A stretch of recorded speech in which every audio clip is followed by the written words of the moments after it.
Oke, salam kawan-kawan. Saya ucapkan terima kasih kepada rakan-rakan di luar sana dan saya harap kawan-kawan di luar sana sihat. Saya juga ingin mengucapkan terima kasih kepada semua follower saya dan saya minta maaf kerana lama saya tidak membuat video dan banyak juga yang membuat komen mengatakan channel saya seperti ini, seperti itu. Sebenarnya tidak, saya cuma ada masalah sedikit, yaitu masalah saya sibuk dengan urusan pribadi yang lain. Ini saya cuma share bila saya mempunyai waktu terluang, karena saya juga seperti Anda di luar sana. Saya bukannya blogger sepenuh masa. Jadi saya cuma dapat share apabila saya mempunyai waktu yang terluang untuk kawan-kawan bersama mendengar pandangan pribadi saya. So saya ada beberapa nama lah yang saya tengok yang selalu melihat channel saya. Dan hari ini saya lihat yang saya upload pagi tadi, saya amat terharu kerana sokongan yang kawan-kawan bagi kepada saya untuk meneruskan channel saya ini. Saya ucapkan terima kasih banyak di situ. Seperti ada beberapa yang saya masih ingat, namanya Melina Abdullah, itu pun salah satu follower yang saya ucapkan terima kasih.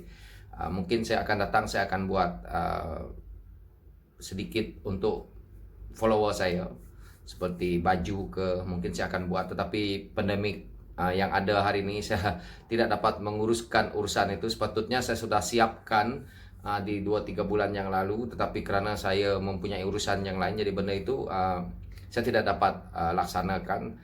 Mungkin saya akan laksanakan dalam tahun depan ataupun ujung tahun ini. Saya cuba sediakan baju yang seperti ini, t-shirt seperti ini, dan saya akan letak nama channel saya. Dan kalau ada pandangan kawan-kawan di luar sana yang rasa apa yang perlu saya di situ, nanti buat di komen. Saya akan cuba menggunakan apa yang kawan-kawan sharekan kepada saya, seperti itu. Itu yang part untuk saya menghargai para penonton dan para follower yang ada hari ini. Jadi saya nak masuk ke part politik lah ya. Tentang pandangan saya berkenaan dengan isu yang ada hari ini, yaitu kalau menurut saya PHS kalau tidak jadi kerajaan hari ini, yang sementara waktu ini, saya pun pada saya lebih baik kita harap dia tidak perlu ditukar dulu. Tapi kalau dia nak jatuh juga, itu sudah nasib badan ya kan. Tetapi lebih baik tunggu PRU ke-15 bertanding sebagai anak jantan di gelanggang, dan kalau menang, yes, lebih baik. Karena kalau hari ini pun kalau kita lihat, seandainya PHS ambil alih kerajaan dan masuk daripada komponen parti yang lain untuk bergabung untuk mencukupkan majoriti itu, pada saya tengok kualiti tak ada. Pada saya lebih baik kualiti itulah. Karena kalau yang lompat sana lompat sini ini masuk lagi ke sini, maka satu organisasi parti dia itu akan rosak.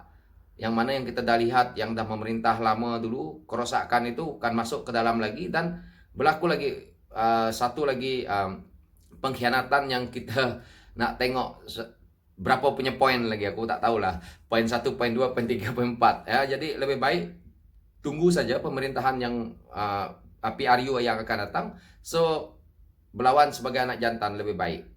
Dan saya harap untuk PHS, pada saya lebih baik tak perlulah lagi Tun punya parti masuk gabung di situ.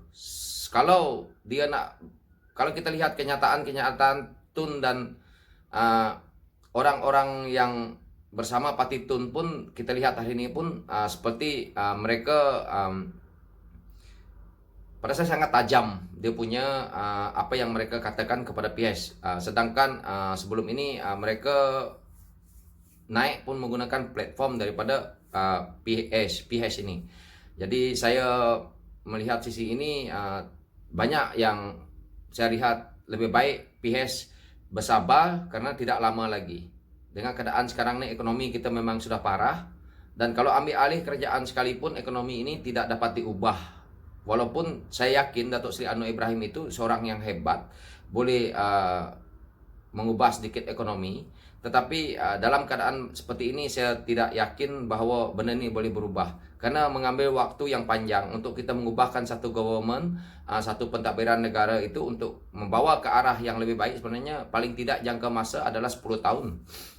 Ini kalau menurut saya lah, ini pandangan pribadi saya. Saya bukan sehebat orang-orang politik ini, tetapi sekurang-kurangnya saya tidaklah merapu mengatakan komen yang seperti orang politik yang kita lihat hari ini, komen yang merapu melewang. Setidaknya saya sebagai rakyat coba berhemah dalam melihat isu seperti ini. Lagi kalau kita lihat keadaan yang seperti ini sekarang ini, apabila pihak pemerintah dalam government sekarang ini, kalau kita nak tahu, itu adalah kebanyakan adalah namanya parti, namanya penyokong masih ada di dalam komponen yang ada di dalam kerajaan hari ini. Memang kata-kata saya ini seolah-olah tuduhan, tetapi ini adalah hakikat. Setiap manusia mempunyai, contohnya tim A, tim B, kita mesti ada satu yang kita nak sokong.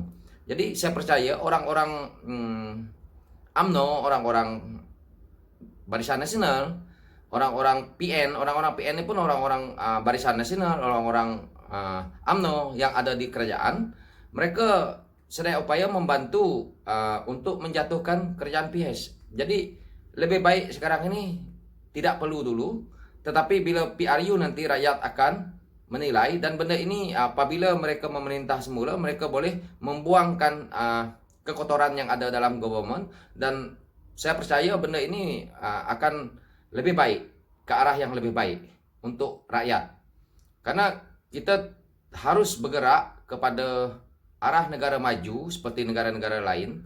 Karena kalau kita nak lihat hari ini, kita kebergantungan keuangan negara kita ini sebenarnya kepada hasil minyak. Sekarang ini hasil minyak dunia pun drop. Jadi hasil dari mana lagi? Sekarang ini mungkin kemampuan kerajaan masih mampu untuk meminjam daripada dalam negara. Tetapi kekuatan untuk kita nak kebergantungan untuk mendapat pelaburan daripada luar itu sudah drop sangat jauh daripada negara lain, walaupun negara lain pandemik yang sama. Jadi ini yang kita lihat, mata wang kita pun kalau kita lihat hari ini nilainya sangat jatuh. Umpama kita lihat antara perbezaan dengan US dollar sampai 4.3 dengan kita. Kalau 1 US dollar dan 4.3, 4.4 lah sekarang nih. Dulu cuma lingkungan 3.8, 3.7, dia tidak sampai ke ini. Jadi itu sudah menunjukkan pada saya tanda aras yang sangat drop lah. Jadi pada saya, untuk kita yang penyokong PH, lebih baik kita melihat saja situasi yang ada hari ini. Kita tidak perlu merasa harus macam tu.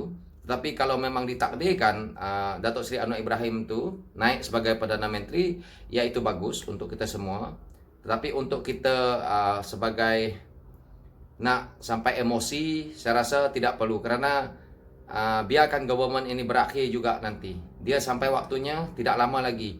Waktu yang berapa tahun lagi ini sebenarnya tidak lama. Kita lihat saja dengan pandemik ini, daripada awal tahun sampai sekarang kita tengok macam ni lah saya buat video macam tu lah. Daripada tahun lepas saya buat video sampai hari ini, saya tak terasa benda tu setahun dah habis. Jadi mereka yang di sana ataupun kalau hari ini menteri-menteri yang mungkin anda semua tidak suka pun, nanti kita lihatlah, inilah waktunya kita melihat kemampuan mereka. Yang sebelum ini dia mengkritik PH, kita lihat apakah mereka lebih baik daripada PH. Dan isu yang kita lihat mereka selalu mainkan hari ini adalah DAP. Karena ini permainan daripada mungkin pihak lawan yang tidak senang dengan DAP. Karena DAP mempunyai kursi yang sangat banyak. Jadi mereka cuba menjatuhkan DAP dengan isu-isu perkauman, isu-isu agama. Tapi tidak semua DAP itu tidak baik. Saya tidak mengatakan apa-apa, tetapi saya percaya bahwa DAP juga seperti parti lain. Ada dalam tu MP dia yang tidak betul juga, tetapi tidak semua. Begitu juga dengan parti-parti lain, tetapi kita sebagai rakyat kita menilai itu. Kalau mereka boleh terima MIC, MCA, kenapa DAP mereka begitu racist, begitu sakit hati? Karena ini sifat cemburu manusia, dan setiap orang memang dia dalam politik ini ingin menjatuhkan sesama. Tetapi pada pandangan saya, kalau kita nak menjatuhkan lawan itu biar berasas. Apa yang berlaku hari ini kalau kita tengok dekat media sosial, cara mereka mengatakan seperti ini, kadang-kadang tidak berasas, kadang-kadang mengemosikan orang, tetapi faedahnya tidak ada apa-apa pun. Jadi kita jangan terjebak dengan cyber trooper yang ada hari ini, karena cyber trooper, saya tak tahu cyber trooper upahan ke, cyber trooper murahan ke, atau pulang mereka. So saya harap kita sebagai penyokong PHS apa semua, kita bersabar di situ, jangan emosi. Nak menjawab pertanyaan pun kalau di media sosial kita menjawab secara, ya kita menjawab secara yang mana yang kita tahu. Tidak, kadang-kadang kita tidak perlu menjawab, biarkan biar mereka dengan emosi mereka, karena sebenarnya tidak banyak bilangan yang seperti ini, bukannya banyak sangat. Begitu juga dengan saya pun banyak juga komen-komen yang mengata saya seperti ini, seperti itu, tapi saya biarkan karena tidak manfaat. Jadi saya harap kita bersabar di situ, karena kalau memang ditakdirkan Datuk Seri Anwar Ibrahim menjadi Perdana Menteri, dia akan jadi juga, apapun halangannya. Jadi saya yakin di situ, berapapun umur dia, dan apapun halangan yang ada pada dia hari ini, itu adalah satu cabaran yang bagus buat dia dan buat kita semua, supaya kita lihat, seandainya tidak ada pembangkang yang kuat dan seorang tokoh yang hebat seperti dia, mungkin hari ini Malaysia kita tak nampak apa yang orang politik ini mainkan. Jadi di situ saya lihat bahwa bila baru-baru ini seperti kes dia yang dia buat pengumuman seperti itu, ramai yang mengatakan pembohong, ramai yang kata seperti ini, tapi ramai juga yang meloncat, MP-MP yang meloncat, karena mereka sudah, mungkin pada saya, mereka sudah merasa tergugat, ketakutan karena jawatan, karena kekuasaan. Mungkin ada sebilangan yang mungkin melakukan satu kesalahan yang melibatkan sedikit rasuah ke apa, kita tidak tahu. Jadi itu amat menakutkan mereka lah, karena setiap jabatan memang memegang keuangan yang besar. Jadi di situ masing-masing mereka cuba nak mengelak di situlah. So saya harap kawan-kawan luar sana paham, walaupun petang ini saya tidak banyak yang saya nak katakan. Saya harap video ini manfaat. Cuma saya share ini supaya kita tidak terlampau emosi dalam memikirkan hal seperti politik yang ada hari ini. Karena politik di negara kita ini memang agak seperti ini. Sebenarnya di negara luar pun politiknya seperti ini. Saya ada tanya kawan saya yang di Filipina, mereka pun seperti ini. Saya tanya di Indonesia pun sebenarnya seperti ini. Cuma yang agak baik sedikit kalau kita lihat Singapura, karena kekuatan PAP dia agak kuat. Jadi mereka main isu politik tidak seperti di Malaysia. Itu yang saya nampak. Kalau Thailand pun dia pun lebih kurang seperti kita ini juga.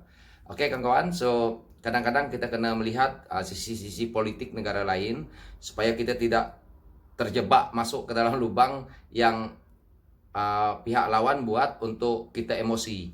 Oke, so sekian dari saya. So ini saja untuk petang ini. Oke, thank you kawan-kawan.